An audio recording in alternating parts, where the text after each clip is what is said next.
صل على محمد وآل محمد.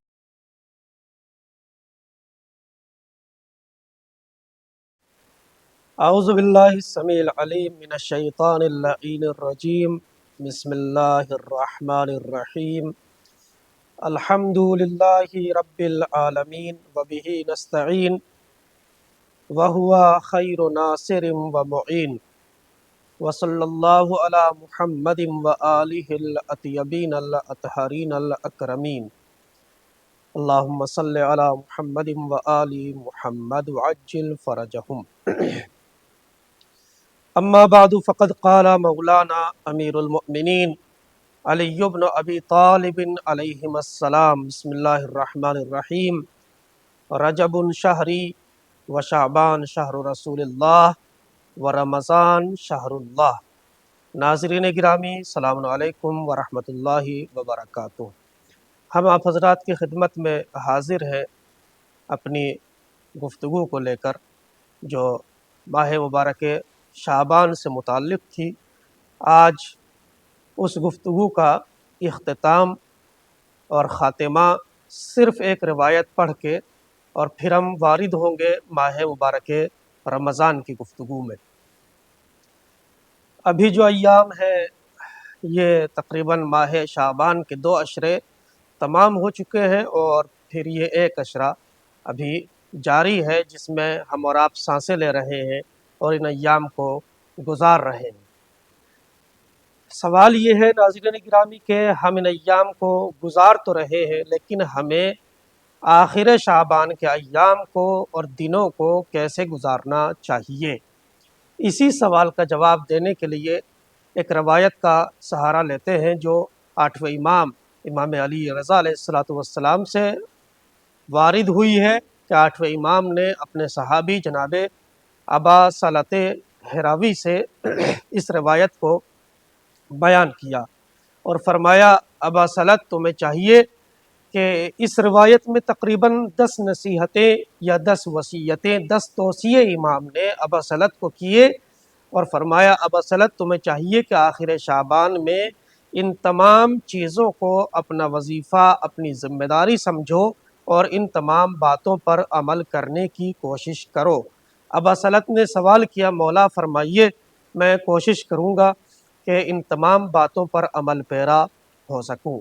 سب سے پہلی چیز، یہ سب سے پہلی نصیحت جو مولا نے ابا سلط سے فرمائی وہ یہ، مولا فرماتے ہیں اکثر من الدعاء. ابا سلط تمہیں چاہیے کہ آخر شعبان میں جتنا زیادہ ہو سکے اللہ سے دعا مانگو اور اپنے کو دعاؤں میں مصروف رکھو. دوسری تمہاری ذمہ داری یہ ہے کہ والاستغفار، اور ان آخر شعبان کے ایام میں تمہیں چاہیے کہ جتنا زیادہ ہو سکے اپنے آپ کو استغفار میں مصروف رکھو، اپنے گناہوں کی مغفرت پروردگار سے طلب کرتے رہو. اس سے پہلے والے ایپیسوڈ میں ہم بیان کر چکے ہیں کہ اس ماہ کا مخصوص استغفار کیا ہے. تیسرا وتلاوت القرآن، اور جتنا زیادہ ہو سکے اپنے آپ کو شعبان کے آخری دنوں میں تلاوت قرآن میں مصروف رکھو. کیوں؟ اس لیے کہ اس کے بعد جو مہینہ آ رہا ہے ماہ مبارک رمضان، وہ قرآن مجید کا مہینہ ہے، وہ قرآن کا مہینہ ہے. اسی لیے حدیث میں ہے کہ ہر چیز کا ایک بہار ہوتی ہے، اور قرآن کی بہار ماہ مبارک رمضان ہے. لہٰذا ابھی سے اپنے آپ کو تلاوت قرآن کا عادی بناؤ تاکہ اس بہار میں اپنے آپ کو تم شامل کر سکو. چوتھی چیز، توب الی اللہ من ذنوبک، اپنے گناہوں کے لیے اللہ سے توبہ مانگو اور توبہ طلب کرو. خبردار گناہوں کے ساتھ اللہ کے مہینے میں اور رمضان میں داخل نہیں ہونا. رمضان المبارک میں اگر ورود چاہتے ہو تو اس سے پہلے تمہیں اللہ سے اپنے گناہوں کی توبہ ضروری ہے. وہ پانچویں چیز، ولا تدعن امانۃ فی عنقک الا ادیتھا، اور یاد رکھو جب تم نے یہ ارادہ کر لیا ہے کہ ماہ مبارک رمضان میں وارد ہو، داخل ہو، تو تمہیں چاہیے کہ اگر تمہاری گردن پر کسی کی کوئی امانت ہے تو پہلے اس کو ادا کرو، پھر اس کے بعد ماہ مبارک رمضان میں داخل ہونا۔ وَلَا فِي قَلْبِكَ حِقْدًا مِّن مُؤْمِنٍ إِلَّا نَزَعْتَهُ، اور ایک نصیحت میری یہ ہے کہ اگر تمہارے دل میں کسی کی طرف سے کوئی کینہ، بغض، حسد پایا جاتا ہے تو پہلے اس کینے کو دور کرو، اس کے بعد ماہ مبارک رمضان میں داخل ہونا۔ وَلَا ذَنبًا إِلَّا قَلَعْتَ عَنْهُ، اور اگر تم کسی گناہ کے مرتکب ہو تو تمہیں چاہیے کہ اس گناہ کو اکھاڑ پھینکو اور اس گناہ سے جدائی اختیار کرو۔ اور پھر اس کے بعد امام نے فرمایا ابصلت، ایک نصیحت یہ ہے کہ جتنا زیادہ ہو سکے اپنے آپ کو اس مہینے کے آخر میں متقی بنا کے رکھو۔ اور پھر فرمایا وَتَوَكَّلْ عَلَى اللَّهِ، اور اپنے ہر امر میں، ہر کام میں اللہ پر بھروسہ رکھو۔ وَأَكْثِرْ مِنْ أَن تَقُولَ، اور تمہیں چاہیے کہ جتنا زیادہ ہو سکے آخر شعبان میں اس دعا کو تلاوت کرتے رہو، اپنی نمازوں کے قنوت میں، اپنی نمازوں کے آخری سجدوں میں جتنا زیادہ ہو سکے اس دعا کی تلاوت کرتے رہو۔ اللہم ان لم تکن غفرت لنا فیما مضی من شعبان فاغفر لنا فیما بقی من رمضان، اے پروردگار اگر تو ہماری شعبان میں مغفرت نہیں کر پایا ہے، پروردگار ماہ مبارک رمضان باقی ہے، پروردگار ماہ مبارک رمضان میں ہمارے گناہوں کی مغفرت فرما۔ اس دعا کو جتنا زیادہ ہو سکے انسان کو تلاوت کرتے رہنا چاہیے۔ یہاں تک یہ بات متعلق تھی ماہ شعبان سے، لیکن آج کی گفتگو میں دو تین نکات ماہ مبارک رمضان کے احترام سے متعلق اور اس کی عظمت سے متعلق صرف 2 یا 3 نکتے یہاں پہ بیان کرتے ہیں۔ سب سے پہلی جو چیز ہے وہ ہے اس مہینے کا ہمیں احترام کس طریقے سے کرنا چاہیے، اور اس مہینے کا استقبال، چونکہ ماہ مبارک رمضان کی آمد ہے، لہٰذا ہمیں ماہ مبارک رمضان کا استقبال اور احترام اس طریقے سے کرنا چاہیے جو طریقہ خود خدا نے بتلایا ہے، خود رسول اللہ نے فرمایا ہے اور معصومین علیہ السلام نے تاکید فرمائی ہے۔ مثلا انہی تمام تر استقبال کے آداب میں سے ایک ادب جو چھٹے امام جعفر صادق علیہ السلام نے فرمایا وہ یہ کہ جب بھی فلک پر ماہ مبارک رمضان کا چاند نمودار ہو تو فلا تشر بالاصابع، تو ماہ مبارک رمضان کے چاند کی طرف اپنی انگلی سے اشارہ نہ کرو، انگلی سے اشارہ کر کے نہ کہو کہ یہ رمضان المبارک کا چاند ہے۔ پھر کیا کرے؟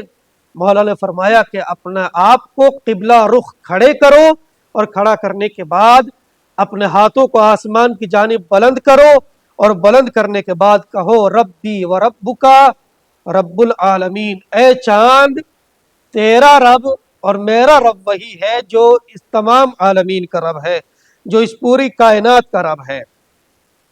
اور پھر کہو پروردگار اس مہینے کو ہمارے لیے امن و سلامتی کا مہینہ قرار دے، اور اے پروردگار اس مہینے میں ہمارے گناہوں سے درگزر فرما، ہمارے گناہوں کی مغفرت فرما۔ اور پھر فرمایا امام نے کہ جب آپ یہ دعا کر لیں گے اور یہ تمام دعائیں کر لیں گے تو پھر حوران بہشت پروردگار سے کہتی ہے پروردگار جو بندہ مومن تیرے مہینے کا احترام اور استقبال اس طریقے سے کر رہا ہے، پروردگار اس کے بدلے میں ہمیں جنت میں اس مومن کی زوجیت نصیب فرما۔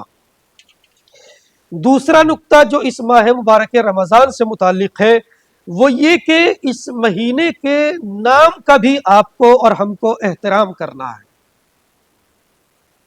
ہوتا ہے چونکہ ماہ مبارک رمضان کی آمد ہے، لہذا بہت سے افراد کہہ دیتے ہیں رمضان آنے والا ہے یا رمضان جانے والا ہے۔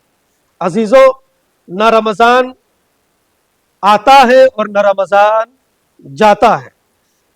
اسی لیے 5ویں امام نے اور چھٹے امام سے بھی روایت ہے، یہ کہا گیا ہے لا تقولوا رمضان، ماہ مبارک رمضان کو آپ فقط رمضان نہیں کہہ سکتے ہیں، رمضان کہنا صحیح نہیں ہے. اس کے پہلے آپ کو کچھ لگانا ہے یا اس کے بعد کچھ لگانا ہے. ماہ مبارک رمضان کہیے یا رمضان المبارک کہیے وغیرہ. کیوں یہ نام کا احترام کیوں کرنا ہے؟ اسی لیے پھر حدیث میں ارشاد ہوا لِأَنَّ اسم من اسماء اللہ تعالی، اس لیے کہ رمضان اللہ کے مبارک ناموں میں سے ایک نام ہے. جب اللہ کے ناموں میں سے ایک نام ہے تو اللہ کے لیے ہمارا عقیدہ یہ ہے کہ اللہ نہ کبھی آتا ہے نہ کبھی جاتا ہے، اللہ ہمیشہ سے ہے اور ہمیشہ رہے گا. تیسرا نقطہ ماہ مبارک رمضان کے معنی سے متعلق ہے کہ رمضان کے معنی کیا ہے. جب آپ ڈکشنری اٹھا کے دیکھیں گے، لغت دیکھیں گے، تو رمضان کے معنی کچھ آپ کو اس طریقے سے نظر آئیں گے. رمضان بنا ہے رمضا سے، اسی لیے کہا جاتا ہے ارض رمضا. ارض رمضا اس زمین کو کہا جاتا ہے کہ جس پر دھوپ بہت شدت سے پڑ رہی ہو، بہت تیزی کے ساتھ پڑ رہی ہو، اور اس زمین میں دھوپ کی وجہ سے اتنی حدت پیدا ہو جائے اور جلانے کی ایسی کیفیت پیدا ہو جائے کہ اگر اس میں ایک دانہ ڈال دیا جائے تو وہ زمین دانے کو جلا کر راکھ کر دیتی ہے.